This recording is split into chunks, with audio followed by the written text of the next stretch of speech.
314장 내 구주 예수를 더욱 사랑. 하나님께 찬양드리겠습니다.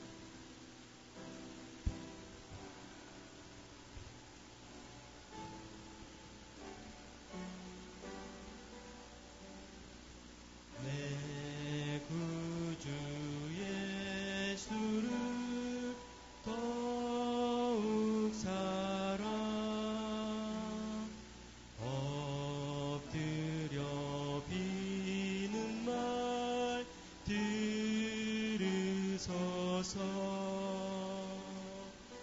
내 진정 소원이 내 구주 예수를 더욱 사랑,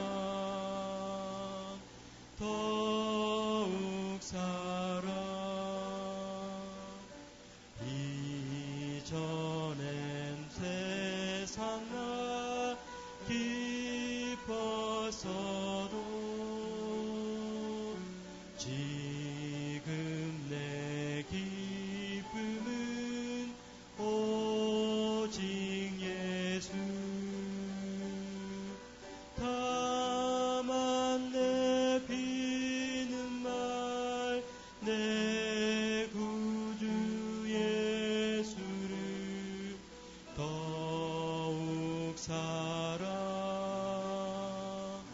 더욱 사랑.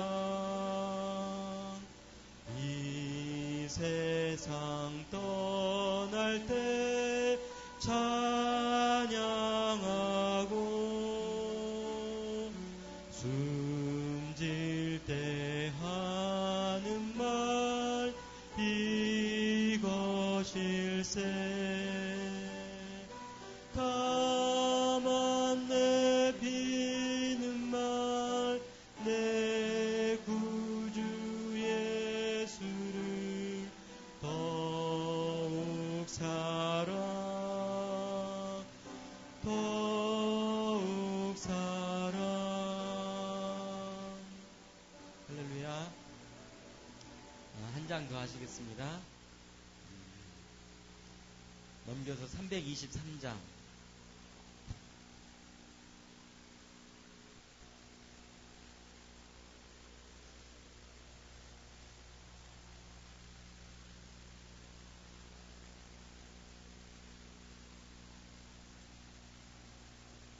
다른 찬양 할게요.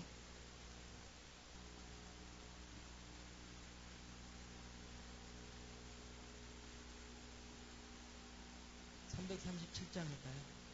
내 모든 시험 무거운 짐은 337장. 조금 빨리 하겠습니다.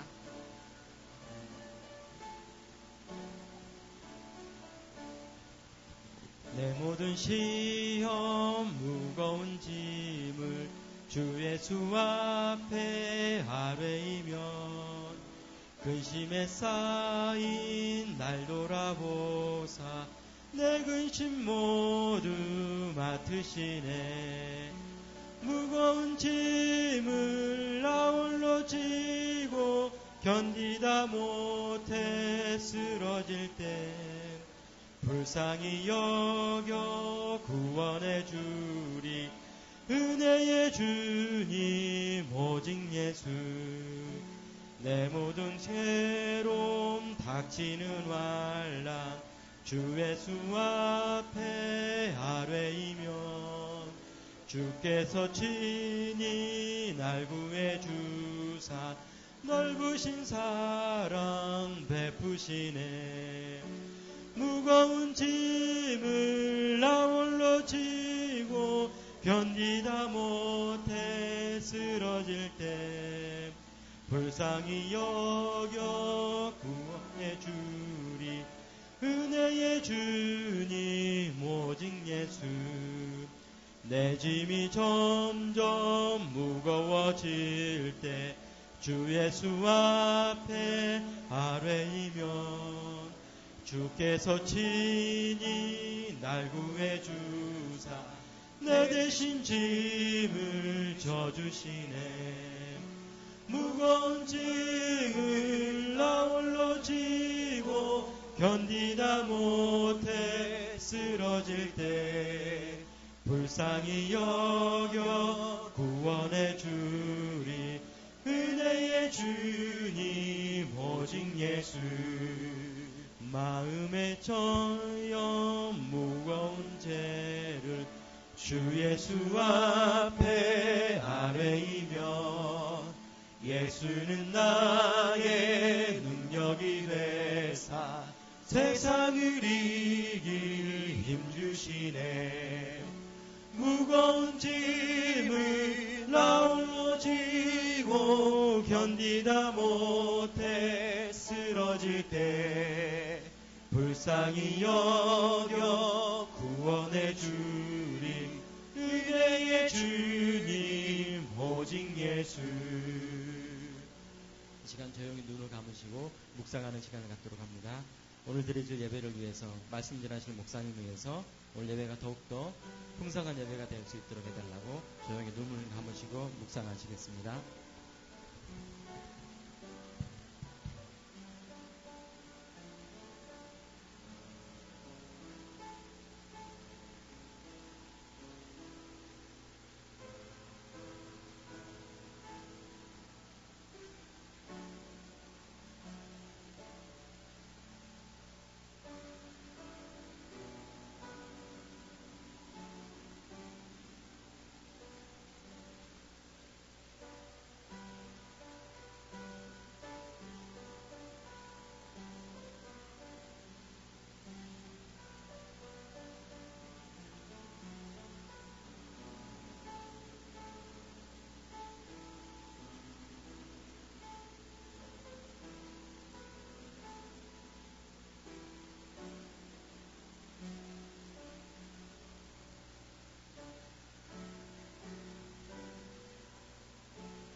하나님 감사합니다. 저를 사랑하셔서 이렇게 추석 명절 맞아 많은 분들이 고향으로 내려갔으니 저희들은 주님을 사랑해서 이렇게 주님 앞에 나와 예배드릴 수 있는 환경과 여건과 믿음 주신 것을 감사를 드립니다. 주님 부르셨으니 온전히 영광 받으시고 저희에게는 하나님 은혜의 시간이 되게 도와주옵소서. 예수님의 이름으로 기도했습니다. 아멘. 다 같이 일어나셔서 찬송가 8장 찬양하겠습니다.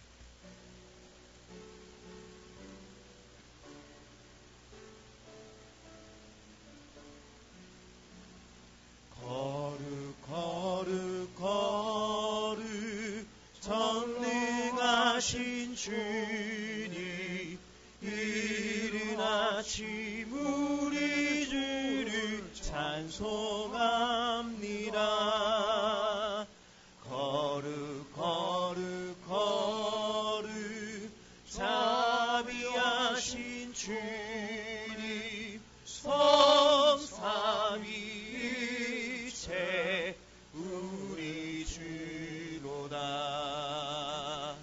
거룩 거룩 거룩 주의 보좌 앞에 모든 성도 멸류관을 벗어드리네. 천군 천사 모두 주께 굴복하니 영원히 위에 계신 주로다. 거룩 거룩 거룩 주의 빛난 영광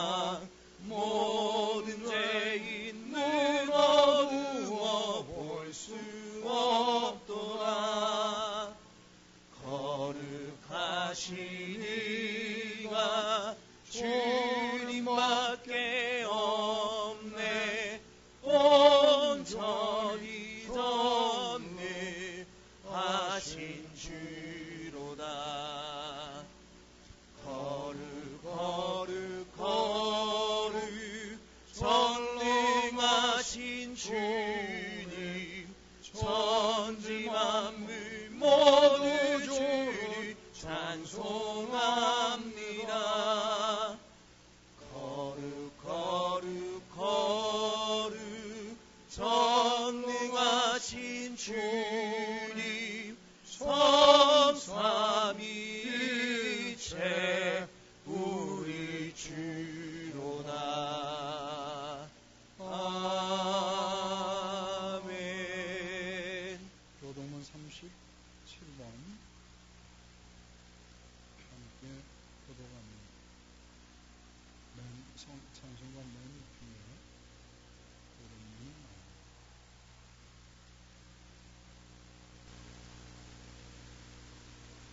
찬송가 맨 뒷장 보시면 교동문이 37번 함께 교도가도록 하겠습니다. 제가 먼저 읽습니다. 지존자의 은밀한 곳에 거주하며 전능자의 그늘 안에 사는 자여, 나는 여호와를 향하여 말하기 그는 나의 피난처요 나의 요새요 내가 의뢰하는 하나님이라 하느니 이는 그가 너를 새 사냥꾼의 올무에서와 심한 전염병에서 건지실 것이니라. 그가 너를 그의 깃으로 덮으시리니 네가 그의 날개 아래에 피하리로다. 그의 진실함은 방패와 손방패가 되시나니 천명이 네 왼쪽에서 만명이 네 오른쪽에서 엎드러지나 이 재앙이 내게 가까이 하지 못하리로다. 그가 너를 위하여 그의 천사들을 명령하사 내 모든 길에서 너를 지키게 하심이라. 하나님이 이르시되 그가 나를 사랑한즉 내가 그를 건지리라. 그가 내 이름을 안즉 내가 그를 높이리라. 아멘. 앉으셔서 오늘 드려질 예배를 위해서 사도신경 신앙고백입니다. 사도신경 고백하겠습니다. 나는 전능하신 아버지 천재 창조주를 믿습니다. 나는 그의 유일하신 아들 우리 주 예수 그리스도를 믿습니다. 그는 성령을 잉태되어 동정녀 마리아에게서 나시고 본도 빌라에게 고난을 받아 십자가에 못 박혀 죽으시고 장자부터 사흘 만에 죽은 자 가운데서 다시 살아나셨으며 하늘에 오르시어 전능하신 아버지 하나님 우편에 앉아 계시다가 거기로부터 살아있는 자와 죽은 자를 심판하러 오십니다. 나는 성령을 믿으며 거룩한 공교와 성도 교제와 죄를 용서받는 것과 몸의 보호가 영생을 믿습니다. 아멘. 이 시간에는 우리 다 같이 하나님 앞에 마음과 뜻과 정성을 다하는 마음으로 예배드릴 수 있다가 잡념을 없애달라고 어둠의 세력들이 이 시간 우리를 괴롭히지 않게 달라고 주님께서 기뻐하신 마음을 예배하게 달라고 간절한 마음으로 진심으로 조금밖에 주 한번 외치고 기도합니다. 다 같이 통성을 기도하겠습니다. 주여 할렐루야. 하나님 아버지 감사합니다. 사랑하셔서 주여 저를 보내주시고 예배드리게 하신 하나님 영광을 받아 주옵소서. 하나님 기뻐하신 예배를 드리고 싶습니다. 그러나 한 시간 삶을 돌이켜보면 주는 우리들 영혼이 많이 흘림되어 있습니다. 상처되고 도망도 있습니다. 너무 숨기도 하고 손가락질도 받았습니다. 이런 모습으로 예배드리기 부족할 것 없습니다. 그러나 주님의 사랑의 제자를 믿습니다. 아버지 저희들의 모든 죄악 주님 앞에 고백하고 주님의 대신으로 깨끗하게 하시고 신명과 진정으로 그런 예배드릴 수 있도록 역사하여 주시고 주님의 영광으로 주옵소서. 아버지 기뻐하신 마음을 보고 주님 책임을 주시옵소서. 하나님 감사합니다. 많은 사람들이 세상 명절을 맞이해서 부모님 뵙기 위해 고향 친지들을 뵙기 위해 시골로 내려갔지만 저희들을 너무나 사랑하셔서 주님의 몸된 교회를 지키기 위해 이 자리에 나와 예배드릴 수 있는 환경과 여건과 믿음 주신 것을 감사히 드립니다. 하나님 저희들을 이렇게 부르셨사오니 주님 홀로 영광을 받아주시고 저희에게는 한없는 은혜의 시간이 되시도록 역사해 주시옵소서. 하나님, 한 주간의 삶을 돌이켜보면 주님을 기쁘게 하는 삶이 되기보다는 실망시켜되는 모습도 많았습니다. 그 말도 했고 혈기도 물었습니다. 심지어 본의 아니게 남을 속이는 그런 주님 마음을 아프게 하는 행동도 있었습니다. 그러나 주님, 그래도 주님을 사랑해서 이 자리에 나왔사니 저희들 불쌍히 오시고 이 시간만큼이라도 마음과 뜻과 정성을 다해 드려주시는 예배가 될 수 있도록 우리들의 마음을 붙들어 주옵소서. 부족한 종 하나님의 말씀을 전하기 위해 이 자리에 섰습니다. 말씀의 능력을 더하셔서 말씀을 선포될 때 사람의 말로 받지 말고 하나님이 주시는 말씀으로 받아서 믿는 자 속에 놀라운 역사가 나타나게 도와주시고 인생의 전환점이 되게 하셔서 영원한 천국으로 소망에 살 수 있는 거룩한 백성으로서의 삶이 되게 도와주시옵소서.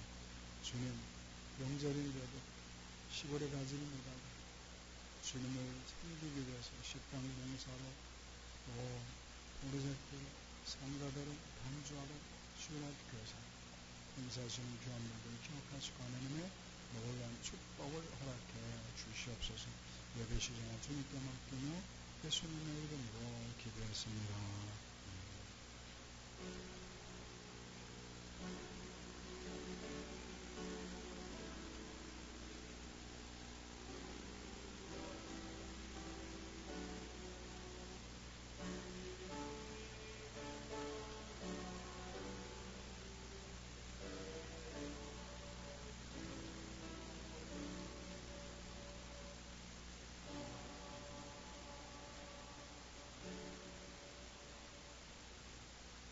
하나님께서 명절을 맞이해서 우리에게 주시는 말씀은 누가복음 12장 16절부터 21절까지입니다.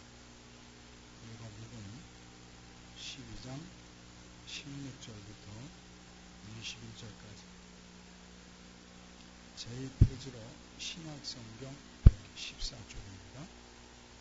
신약성경 114쪽 누가복음 12장 16절부터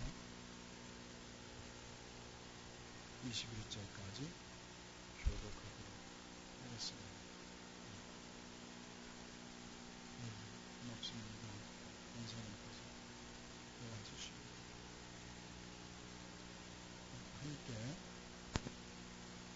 저하고 교독하겠습니다. 제가 먼저 읽습니다. 또 비유로 그들에게 말하여 이르시되 한 부자가 그 밭에 소치를 풍성하며 심중에 생각하여 이르되 내가 곡식을 쌓아둘 곳이 없으니 어찌할까 하고 또 이르되 내가 이렇게 하리라. 내 곳간을 헐고 더 크게 짓고 내 모든 곡식과 물건을 거기 쌓아두리라.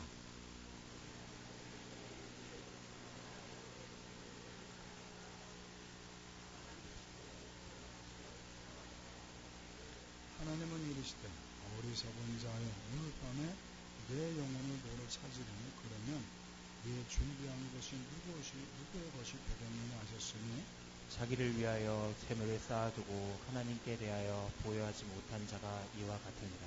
아멘. 이 시간 가브리엘 찬양단의 찬양을 읽겠습니다.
할렐루야. 하나님께 영광 박수 돌리겠습니다. 고맙습니다.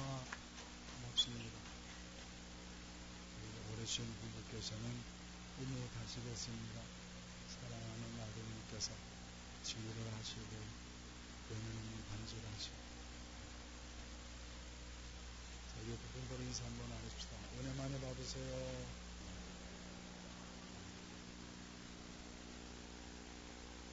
많은 분들이 지금 공항을 차로 내려가서 자리가 텅 비어 있는데 우리 생각의원도 없는 분들 중에서 이렇게 찬양을 준비하셔서 주님께 영광을 드려서 얼마나 고맙고 감사한지 모릅니다. 하늘의 놀란 축복이 마기를 축원합니다. 올해에도 어김없이 추석이 우리 곁에 찾아왔습니다. 각 가정마다 오랜만에 만난 가족들과 친지들이 모여서 아주 화기애애한 시간을 보내고 있을 것입니다.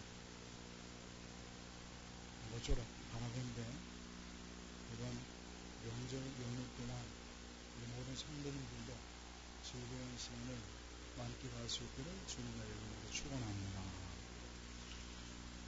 한 가지 유념해야 할 사실은 우리 가족들 중에 꼭 추석이 달갑지만은 않은 분들도 있을 수 있다는 거죠. 썩 그렇게 당길만한 추석이 못 되는 분들도 있고, 얼마 전 어느 설문조사하는데 통계 자료를 보니까요, 젊은이들의 약 43%가 귀성, 고향을 내려가서 부모님을 뵙기를 포기했다고 합니다. 가족 모임을 참여하지 않기로 그렇게 결심을 했다고 합니다. 왜 그러느냐, 이 이유를 알아보았더니 어른들께서 너무 스트레스 준다는 거죠. 들어보셨을 것입니다. 야, 이 사촌 아니게 이번에 삼성그룹이 취직됐다더라. 라든가,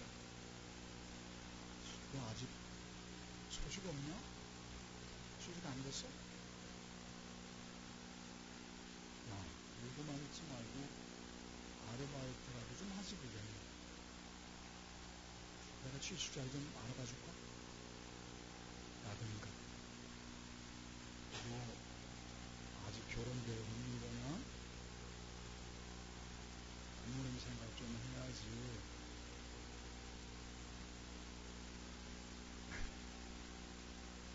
그런 말을 들 때마다 물론 어른 입장에서는 사랑하고 관심을 갖고 있기 때문에 그런 면모를 해주시는 것이지만 부모님 입장에서는 감사해야 하는 그 자리가 지옥 같다는 거죠. 우리가 면면을 하고 관심을 가져오는 것도 지혜로워야 된다는 사실이겠습니다. 이 설문조사에 의하면 젊은이들이 가장 듣고 싶어하는 말 중에 첫 번째가 무엇이냐? 지금 듣는 건 아무것도 아니야. 신중해야 돼. 아무리 조급하다고 해서 아무 직장이나 들어가면 안 돼. 그렇지. 신중해. 그 말을 제일 듣고 싶어 하는 거야.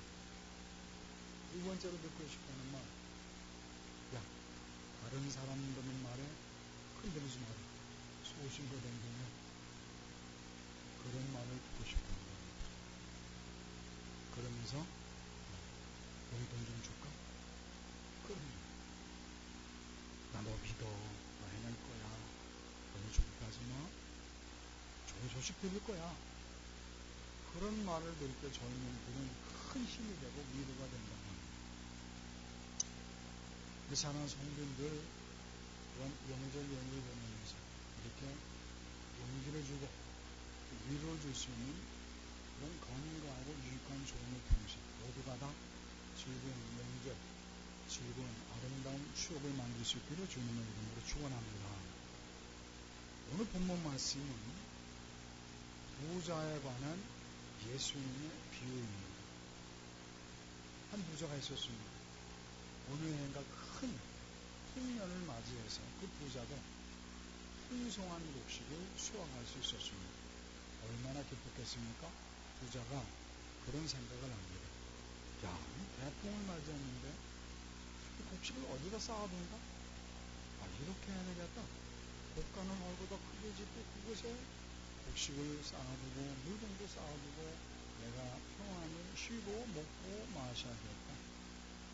그렇게 결심을 합니다.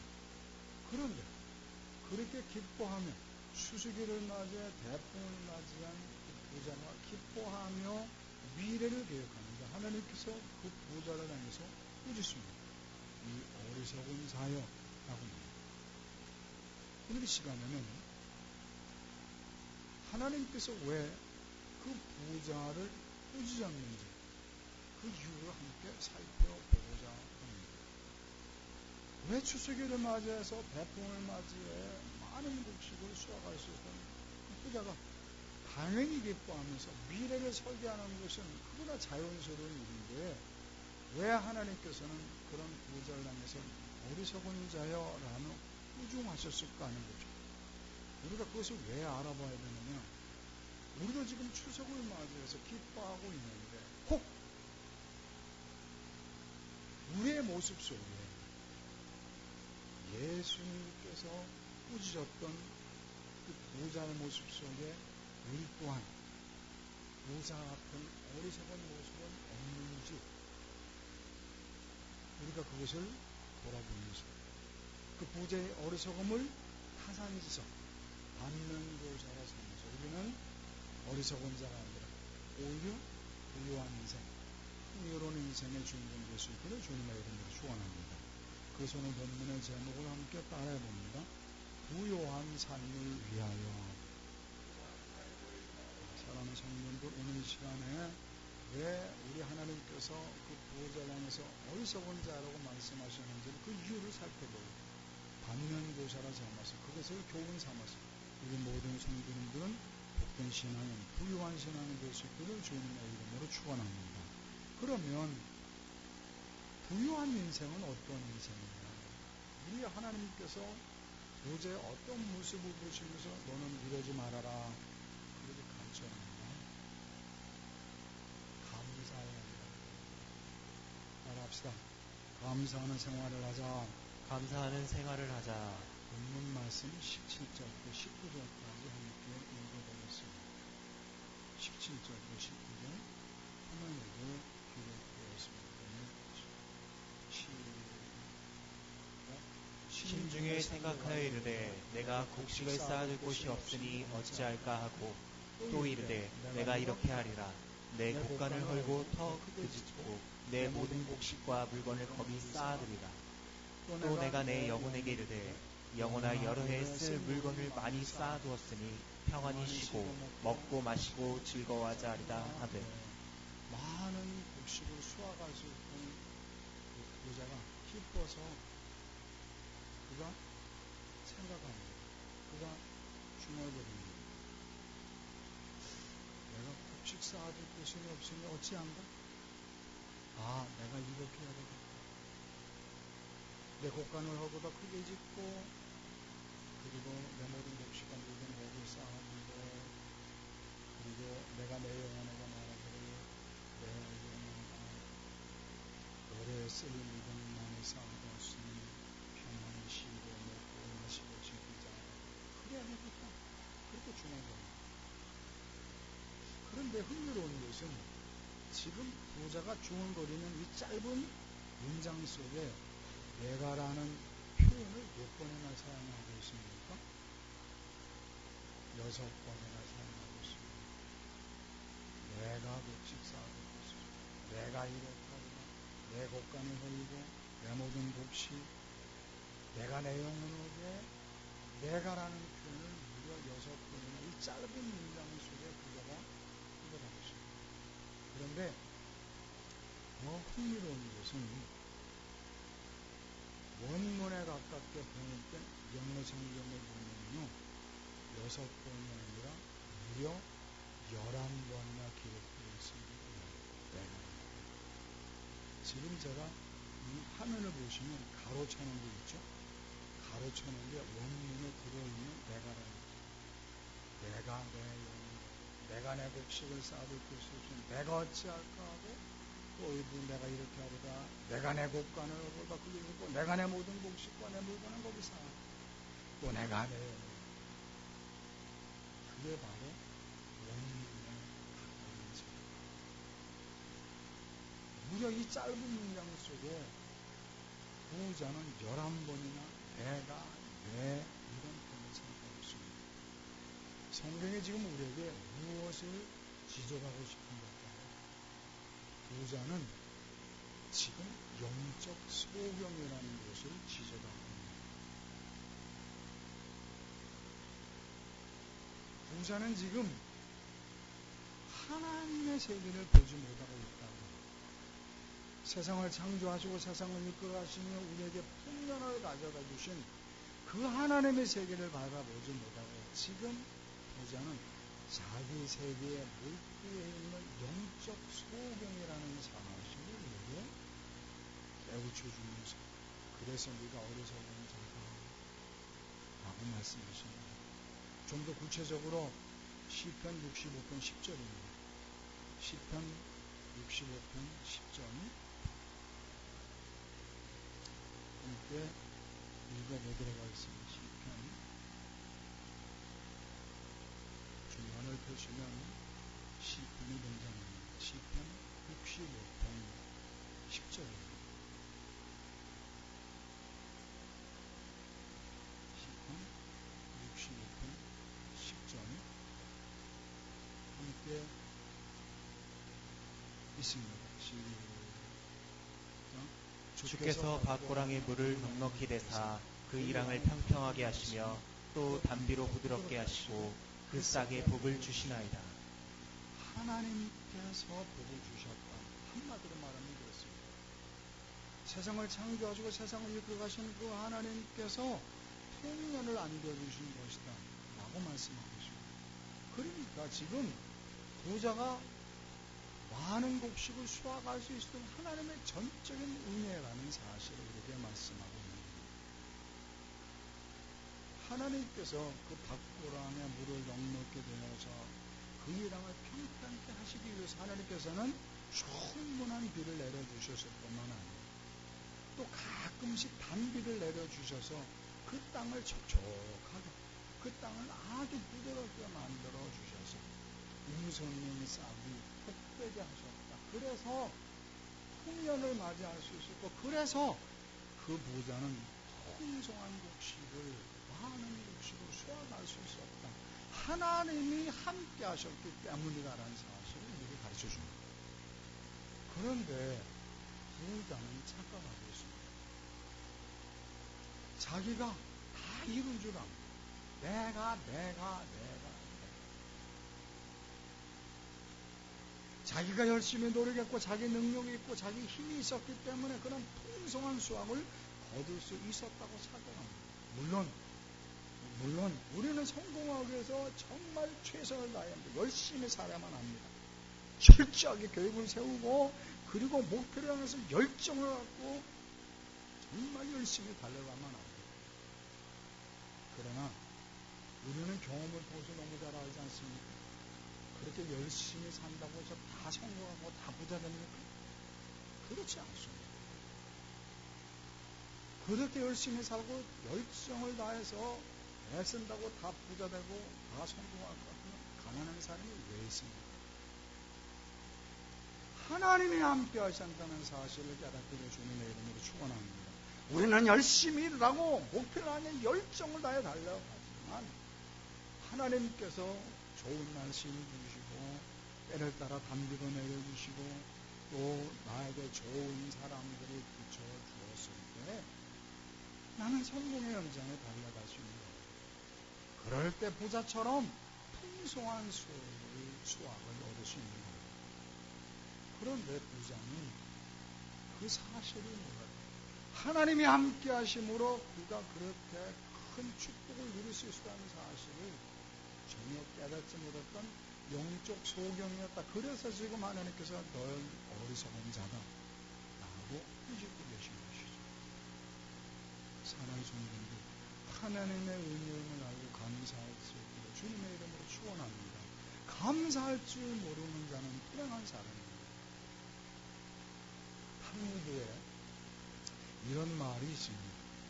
감사를 모르는 자는 그 감사를 모르는 자를 위해 달리 심판할 법을 만들 필요가 없다.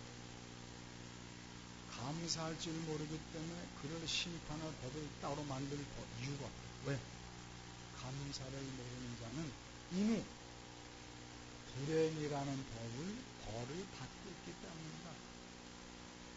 감사를 모르는 자는 이미 불행한 자라는 거죠. 감사를 모르는 자는 그의 삶이 삭막할 수밖에 없습니다. 감사를 모르는 자는 그의 마음이 추운 겨울일 수밖에 없습니다. 감사를 모르는 자는 그 마음에 따스함이 없습니다. 감사를 모르는 자는 그럴 때 마음에 기쁨이 없고 그러니 넉넉한 삶을 살지 못합니다. 마음의 여유가 없습니다. 그는 불행한 인생일 수밖에 없습니다. 그렇지만 감사가 넘치는 삶, 이 모든 것이 하나님의 은혜와 하나님의 축복이었음을 깨닫고 하나님 앞에 감사하는 자는 그 마음이 이미 천국을 이뤘다는 사실, 그런 삶이 부유하다는 사실을 깨닫고 언제나 감사하는 생활을 하시길 주님의 이름으로 축원합니다.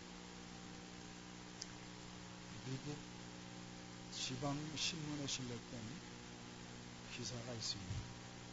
우리는 미국 지방 신문에 실렸던 그 기사를 인터넷에 올렸는데 제가 그 글을 우연히 보게 되고 그 글을 읽으면서 잔잔한 감동을 받을 수 있어서 우리 성도님들께 소개하고자 합니다.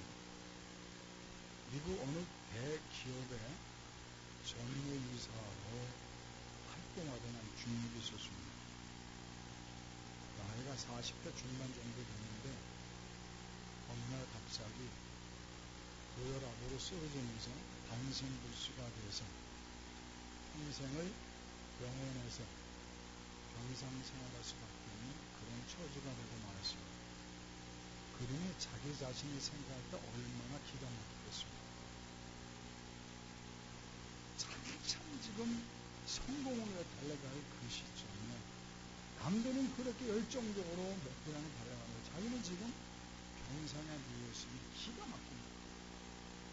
매일같이 한숨을 쉬면서 원망과 불평을 토해내며 살아갑니다. 옆에서 간호하는 아내까지도 무척 힘들 정도입니다. 그런데 그 소식을 들은 그 병원의 원목, 그 병원을 담당하는 목사님께서 찾아오셨습니다. 그리고는 그렇게 힘들어하는 그 중역을 위해서 권면합니다. 그렇게 낙심하지만 마시고, 그렇게 힘들어하지만 마시고, 지난날을 돌이켜보시면서 선생님에게 도움을 주셨던 분들을 떠올리시고, 그리고 그분들에게 감사하는 마음을 가져보세요. 그러면 삶이 변화될 것입니다. 마음이 무력해질 겁니다. 그렇지만 평생에 누워있는 입장에서 보면 이제 가망이 없는데 그런 말을 귀에 들어야겠습니까? 뭐가 감사하겠습니까? 짜증만 가나요? 스트레스만 쌓여갑니다. 친구도 직장동료도 위문을 주만 전혀 감사합니다.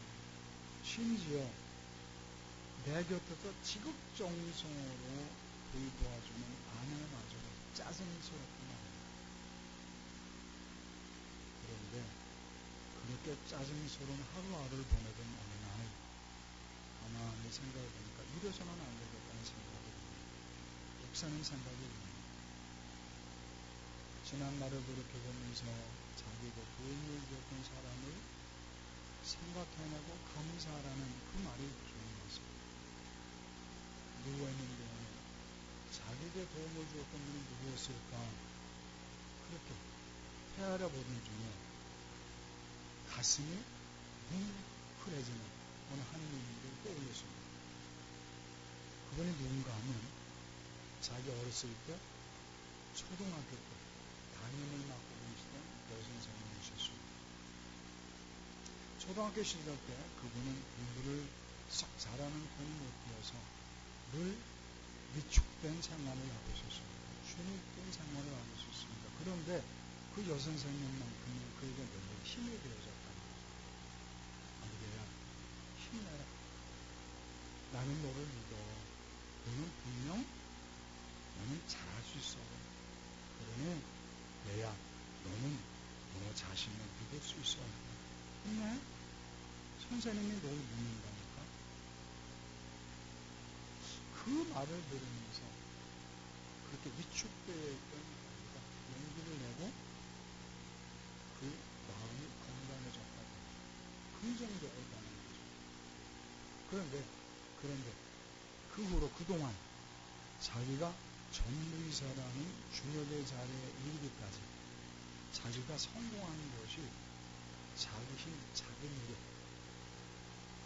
자기가 똑똑해서 그렇게 성공한 줄 알았다는 거예요.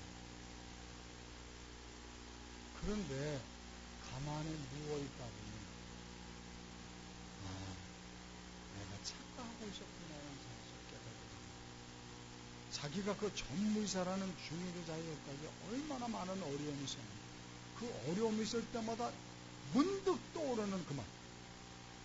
나는 너를 믿는다. 너는 너 자신을 믿어야 할 수 있어. 그 어려움을 겪을 때마다 어렸을 때 선생님이 해주는 그 말씀이 늘 기억나기 때문에 그 어려움을 뚫고 헤쳐나가고 마침내 중역의 자리에 올랐다는 것을 그제서야 깨달은 거예요. 선생님의 그 말씀, 자기를 격려해주는 말씀이 자기를 지금의 위치까지 오르게 했다는 것을 비로소 깨달은 거예요. 그러자 선생님이 그렇게 보고 싶은 거예요. 그 고마운 진짜. 근데 보내는 반성불수 아닙니까? 갈 수가 없으니까 수소문을 해서 선생님의 주소를 알아내고 그래서 감사의 편지를 보내게 됩니다. 뭐라고 썼을까요? 그런 얘기 아니겠습니까? 선생님 저하고 선생님께서 저를 그렇게 격려해 주시고 위로해 주시고 용기를 북돋워 주시던 자가 어느 자리까지 오를 수 있었습니다. 그러면서 제가 그 사실을 모르고 이제서야 깨달았습니다. 나는 지금 병상에서 간신불수가 되겠지만 이제서야만 선생님께 감사를 드립니다. 선생님은 저의 평생의 의민이셨습니다. 이제 그렇게 감사 편지를 보냈습니다. 그런데 한편 그 감사의 편지를 받게 된 선생님은 어떤 상황이었느냐? 얼마 전에 남편을 외우고 외롭고 쓸쓸하게 양로원에서 예산을 보내고 있던 중이었습니다. 그런데 그 제자로부터 끝나지 않던 감사 편지가 얼마나 고맙고 얼마나 감격스러웠던지 금방 고마운 답장의 편지를 보냈습니다. 그 내용이 감동적이다. 제가 한번 읽어드리겠습니다. 짧습니다. 이런 내용입니다. 사랑하는 제자에게 평생 수많은 아이들을 가르쳤지만 고맙다는 감사의 편지를 보내온 제자는 당신밖에 없었습니다. 늙어서 의지하고 걷는 외로운 노인을 참으로 기쁘고 행복하게 주었습니다. 당신의 편지를 눈물로 읽고 있다는 사실을 아시는지 당신의 글을 침대 옆에 놓고 매일 밤 한 번씩 읽고 있습니다. 그리고 읽을 때마다 감사해 하고 있습니다. 그리고 이 편지를 내가 어떤 의미를 가지고 있는지 당신은 아셨으면 좋겠습니다. 이 편지 한 장이 내 생애의 기쁨과 희열을 용솟음치게 해 주었습니다. 나는 당신의 편지를 교편생활의 유일한 보람으로 알고 죽는 날까지 간직하겠습니다. 당신의 건강을 간절히 기도하면서 그게 선생님입니다. 얼마나 고마웠던지 그 나이 드신 놀라신 여선생님에게 낙이 뭐가 있겠습니까? 근데 끝까지 하지 않았던 제자의 편지를 읽으면서 너무 감격스러워서 고마움의 표시로 답장을 보냈는데 그 답장을 읽고 있던 그 반신불수가 된 주역 정의사님에게 기적이 나타난 거예요. 그렇게 원망과 짜증이 있어서 하루하루 한숨 속에 살아가던 그에게 그 감사의 편 답장을 읽는 중에 살아야겠다는 용기가 쏟아오는 거예요. 내 조그만 감사에 우리 선생님은 이렇게 기뻐. 침상에서 밤마다 내가 보낸 편지를 읽으며 원망하며 생의 희연을 느낀다. 나도 이 편지를 읽으면서 내 마음에도 기쁨이 있는데 나도 이제는 살아야겠다. 선생님의 나를 위해서 기도해준다는 나도 이제 살아야겠다. 그런 결심이 생기면서 그때부터 스스로 재활 훈련을 합니다. 말도 못했었는데 말을 하려고 애를 쓰고 걷지도 못했었는데 걸으려고 막 몸부림을 칩니다. 자기가 살려고 애를 쓰니까 가능해지더라는 거죠. 얼마 지나지 않아서 그는 평생을 일체에 살아야 될 그 사람이 건강을 회복받아서 직장에 복귀되고 마침내 사장의 자리에 오르게 되고 그것이 너무 감격스러워서 지방 시민에 그거를 기부했는데 우리까지 전해듣게 된 겁니다. 사랑하는 성도님들, 무엇을 말씀드리고 싶은지 아시겠습니까? 은혜를 잊지 않고 감사하는 삶의 모습은 그렇게 삶이 풍요로워지고 부유해질 수 있다는 사실을 그 예화는 이렇게 단적으로 가르쳐주고 있습니다. 이번 추석을 맞이해서 우리의 추석이 더욱더 풍요롭고 부유해지기 위해서 지금까지 나를 지켜주신 하나님, 가정을, 직장을, 사업, 특별히 건강을 주신 하나님께 감사하면서 이 추석이 더욱더 부유해질 수 있기를 주님의 이름으로 축원합니다. 두 번째, 우리가 부유한 인생을 살기 위해서는 어떤 믿음의 자세가 필요한가?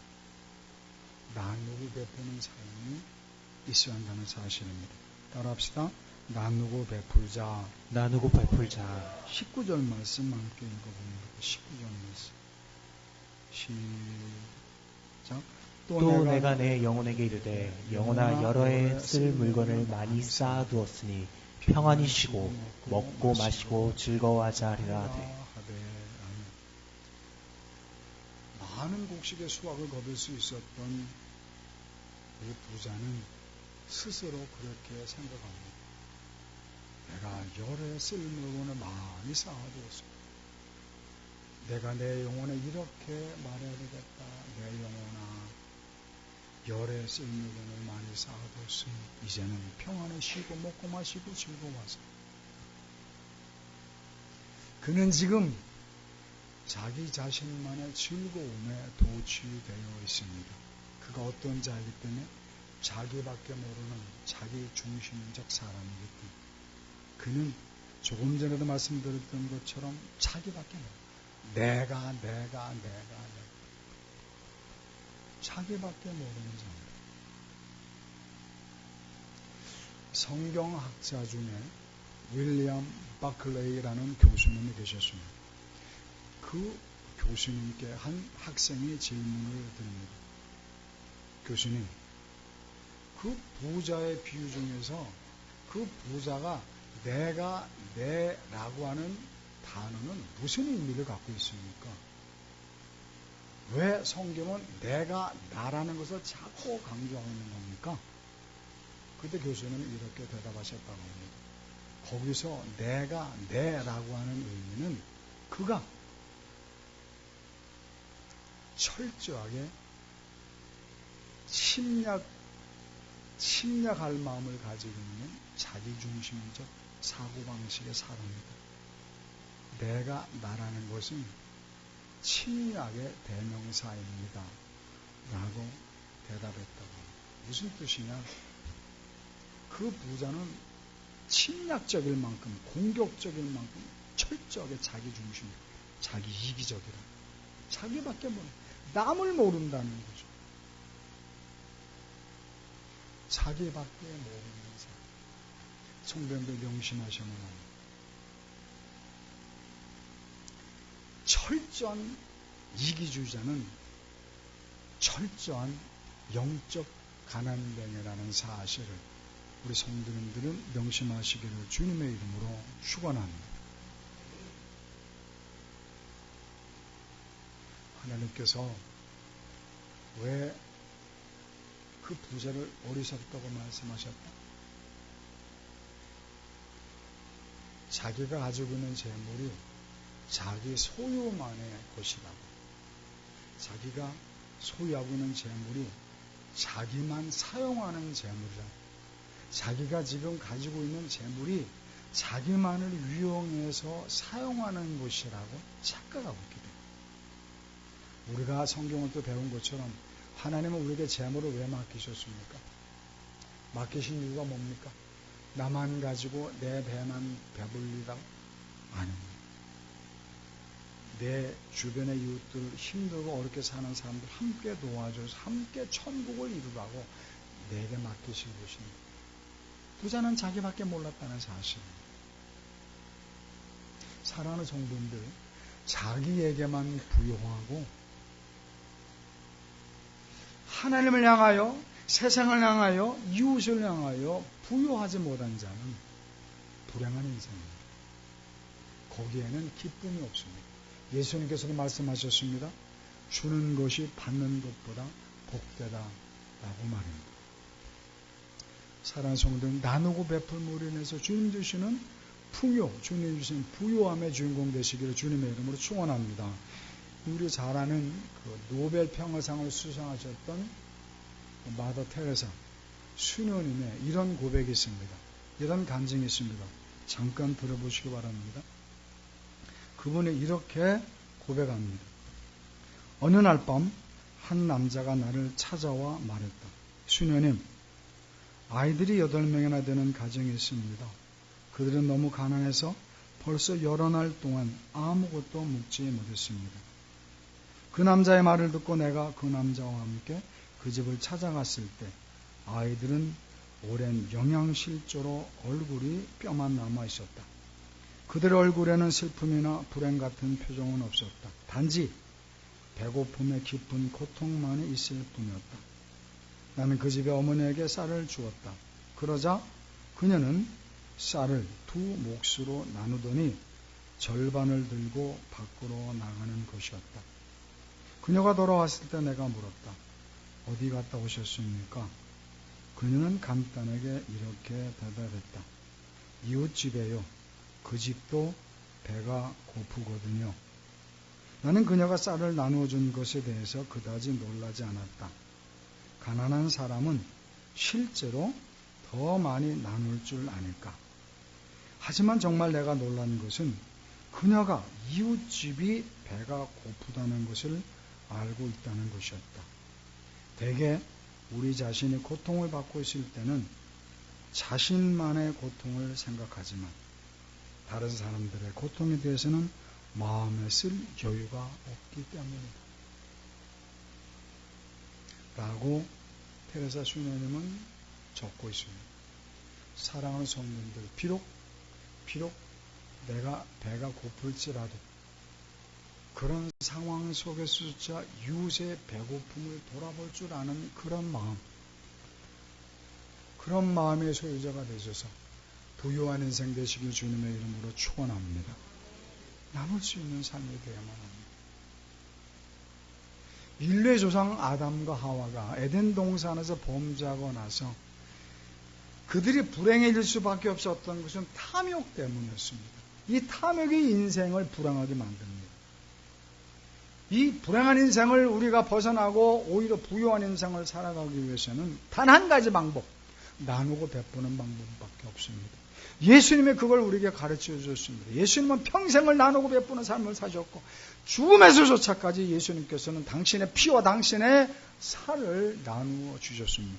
그러므로 우리도 나누고 베푼으로 인해서 부유한 인생의 주인공 되시기를, 이번 추석을 맞이해서 우리 주변에 내 도움을 필요하는 그러한 불우한 이웃이 있는가 돌아보시고 나누고 베푼으로 부유한 인생이 되시기를 축원합니다. 마지막 세 번째, 우리가 부유한 인생을 살기 위해서는 어떤 믿음의 자세가 필요한가? 우리는 죽음을 언제나 준비할 수 있어야 한다는 사실입니다. 따라합시다. 내세를 준비해야 한다. 내세를 준비해야 한다. 20절 말씀입니다. 20절 말씀 시작.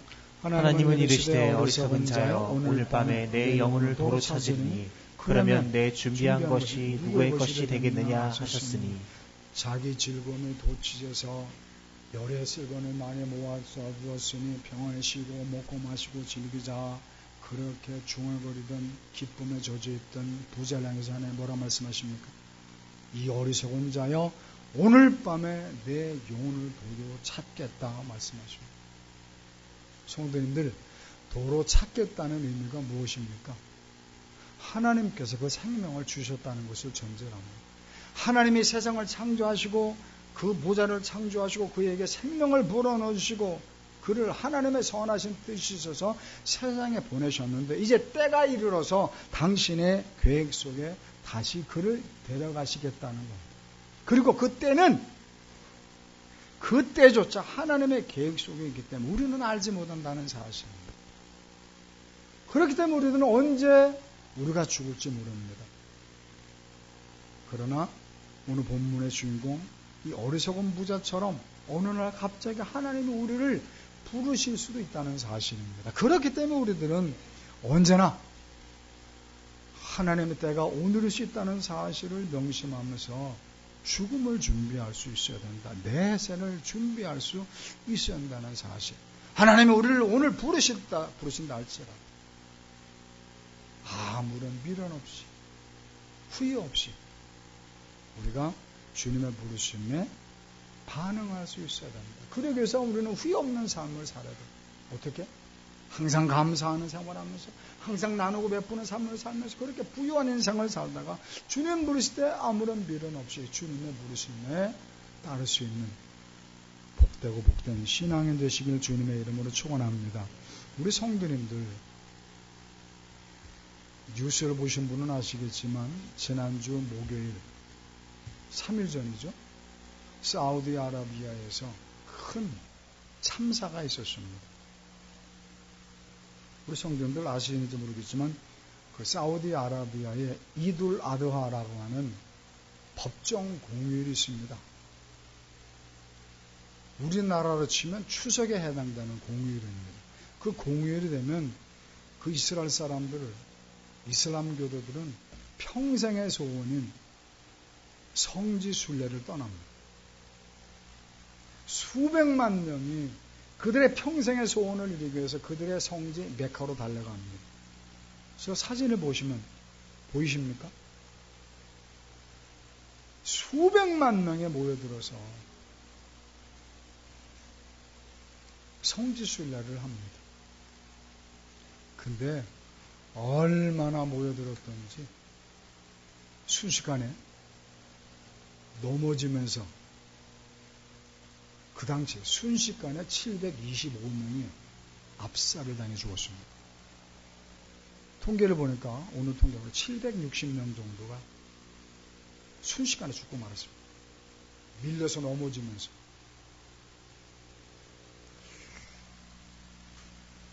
어제 뉴스를 들으니까 그 배우 중에 김혜성이라는 청년이 있더라고요. 그 청년도 그 성묘길에 사고가 나서 사중 추도 사건이 났는데 차가 뒤집히면서 죽을 뻔했다고요. 그가 그 사고를 당할 때 무슨 생각이 들었을까요? 아, 죽는구나. 그런 생각하지 않았겠습니까? 사는 성도님들, 저 평생의 소원을 이루기 위해서 그들의 성지 메카로 날아갔던 그 사람들이 자기가 죽을 줄 알았겠습니까? 아니, 넘어지기 1분 전에 자기가 죽을 줄 알았겠습니까? 성묘를 향해 달려가던 그 사람들이 죽을 줄 알았겠습니까? 1분 전에도, 아니 30초 전에도 까맣게 자기는 죽음과는 상관없는 줄 알았죠. 사무엘상 20장 3절 말씀 읽고 마치겠습니다. 사무엘상 20장 3절 말씀 함께 읽습니다. 시작. 여호와의 살아계심과 내 생명을 두고 맹세하노니 나와 죽음의 사이는 한 걸음뿐이니라. 나와 죽음 사이는 한 걸음 사이. 어느 누구도 모릅니다. 평생에서 오늘 이르기 위해서 성지로 달려갔던 그들이 자기와 죽음 사이가 한 걸음 사이인 줄 알았겠습니까? 성묘를 위해 달려가던 성묘객들이 나와 죽음 사이가 한 걸음 사이인 걸 알았겠습니까? 사랑하는 성도들, 성경은 이 추수감사죠. 추수 때는 감사의 계절이라고 가르치고 있기도 하지만 또 한편으로는 내 인생의 종말을 돌아보는 계절이라고 가르치고 있습니다. 추수 때가 곡식을 거둬두는 것처럼 추수 때는 내 인생의 영혼을 거둬두는 때를 늘 기억하라는 하나님의 가르침이 있습니다. 결론을 내립니다. 말씀을 마칩니다. 우리가 이 추석을 통해서 이 어리석은 자의 어리석음을 통해서 우리가 깨닫게 되는 반면교사의 진리, 우리는 감사하는 자가 되셔서 늘 나누고 베풀며 죽음을 준비할 수 있는 부유한 인생 되시길 주님의 이름으로 축원합니다. 우리 기도의 자세를 취하십시다. 하나님 앞에 이렇게 기도합니다. 지금까지 나를 인도해 주신 분, 구하신 분 하나님의 은혜인데 내가 감사를 못했습니다. 감사하는 생활 속에 천국 생활, 부유한 인생이 되고 예수님께서 말씀하셨습니다. 주는 것이 받는 것보다 복되다. 나누는 자가 되어서 풍요로운 인생, 부유한 인생이 되고 언제 하나님께서 우리를 부르시 모르는데 어느 때든지 주님께서 부르실 때 넉넉한 마음으로 주님의 부르심에 반응할 수 있게 바랍니다. 간절한 목소리로 조그만 목소리로 주 한번에 기도하겠습니다. 주여 할렐루야 하나님 아버지 감사합니다. 저는 사랑하셔서 주의 전에 보는 모시고 이 추석을 맞이해서 주님의 선하신 진리를 깨우치게 하시는 하나님 주옵소서. 하나님 감사와 넘치게 도와주옵소서. 하나님 베풀고 나누게 도와주옵소서. 언제 주님의 부르실지라도 주님 앞에 아멘하며 달려갈 수 있는 성숙한 신앙이 훌륭한 신앙이 되게 도와주옵소서. 주님 부끄러워 주옵소서. 주님의 역사를 주시옵소서. 주여 예수를 주님으로 살리시고 생명의 멸관을 위해 내려가는 소리를 사시고 늘 믿음을 갖고 영화를 열어주고 영적 세계를 더하는 사실을 도와주옵소서. 예수님의 이름으로 기도했습니다. 하나님 감사합니다. 추석을 맞이해서 어리석은 부자의 모습을 통해 반면교사로 삼게 하신 하나님, 우리들 그동안 주님의 은혜에 감사하지 못했습니다. 주님 감사가 넘침으로 내 마음에 천국을 이루게 하시고 부유한 인생이 되게 하시고 나누고 베풀물을 인해서 나누는 기쁨을 만끽하게 도와주옵소서. 언제나 그렇게 감사하며 나누고 베풀물로 부유한 인생을 살고 주님 부르시는 그날 감사함으로 주님의 부르심에 응할 수 있도록 역사해 주옵소서. 예수님의 이름으로 기도했습니다. 아멘. 찬송가 310장 하나님 301장인데 301장 301장 찬양합시다.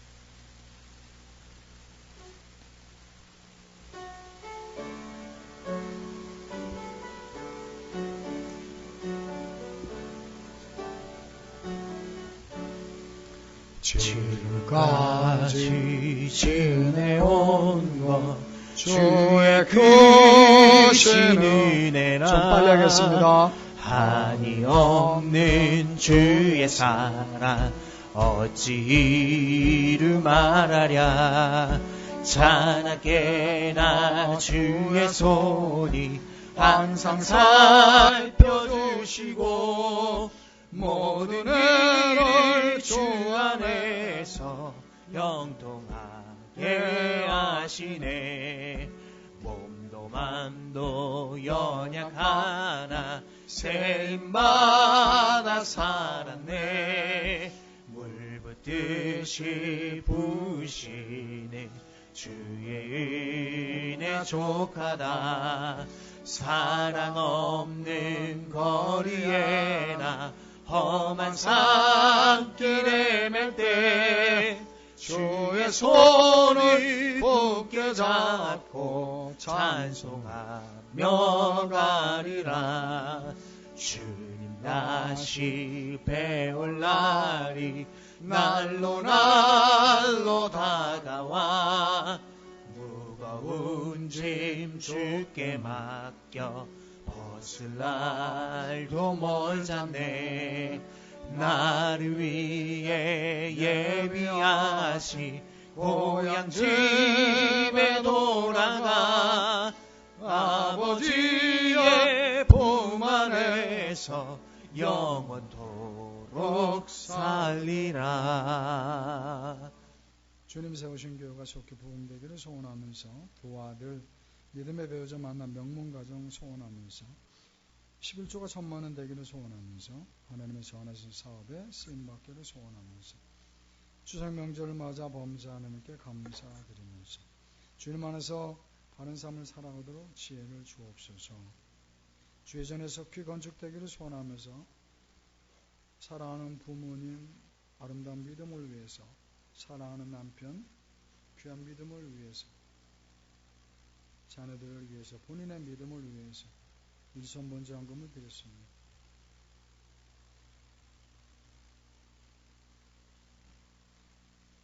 명절 감사를 드립니다. 우리 어머니 수술함 주의 손에 함께 하셔서 깨끗이 나올 수 있도록 하시고 하나님의 영광을 드러내 주시옵소서. 제목 없이 고은이의 건강 지켜주신 감사드립니다. 뭔 일이 있었어요? 응? 뭔 일이 있어요? 고은이? 병원에 입원했어요? 왜? 큰 병이야? 가족이 함께 예배드리게 하시면 감사드리면서 제목 없이 주님 감사드립니다. 영에게 충만한 은혜로 보유케 하소서. 11정금 드렸습니다. 11정금 드렸습니다. 11조 드렸습니다. 주일한금 드렸습니다. 기도합니다. 하나님 감사합니다. 저를 사랑하셔서 세상 사람들 추석 명절을 맞아 고향으로 내려갔지만 저희들 주님을 사랑하여 이렇게 모여서 예배드리게 하시고 영광 돌리게 하시면 감사를 드립니다. 그 가운데서도 주님께서 모든 것을 주셨다는 믿음이 있게 가정도 주님께서 주셨고 자녀도 주셨고 부모님도 주셨고 건강도 직장도 사업도 주님께서 주셨다는 믿음이 있기에 감사하는 마음으로 11조를 구별해 드렸습니다. 주님 기억하시고 11조가 10만 단위를 넘어 100만 단위가 되게 하시고 1000만원 단위가 되게 도우소서. 하나님의 영광을 위해 마음껏 사용하게 도와주옵소서. 사람의 방법으로는 할 수 없지만 주님이 원하시면 능치 못할 일 없으라오니 주님께서 기억하시고 하나님께 놀라운 축복의 역사를 이루어 주옵소서. 1,000번제한금 드렸습니다. 주님 기억하시고 속히 응답하셔서 하나님 모든 사람들이 주님의 영광을 간증할 수 있는 삶에 되게 도와주시옵소서. 하나님 앞에 감사한금 드렸사오니 항상 감사의 제목들이 넘쳐서 천국 생활하게 해서 그 삶을 부유하게 도와주옵소서. 주일헌금 드렸습니다. 주님 기억하시고 하나님의 영광을 드러내 주시옵소서. 주님, 김건희 집사님 어머님 이제 다음 주 수요일에는 수술이 있다고 합니다. 주님께서 의사 손에 맡기지 마시고 주님께서 직접 의사가 되어 주셔서 주님 치료해 주시고 속기 건강을 회복시켜 주시옵소서. 사랑하는 고은이 하나님 원치 않은 질병으로 병원에 입원해 있습니다. 주님 기억하시고 주님의 안수하셔서 깨끗게 건강을 허락해 주시옵소서. 우리 정원의 전도사님 감기 몸살로 몸져 누워 있습니다. 주님 기억하시고 속히 완쾌시켜 주시옵소서. 장기 열사 원장이실 기도합니다. 주님 도와주셔서 속히 건강을 회복시켜 주옵소서. 주님의 피 묻은 손으로 안수해 주시옵소서. 감사하신 예수님의 이름으로 기도했습니다. 아멘. 광고 말씀드립니다.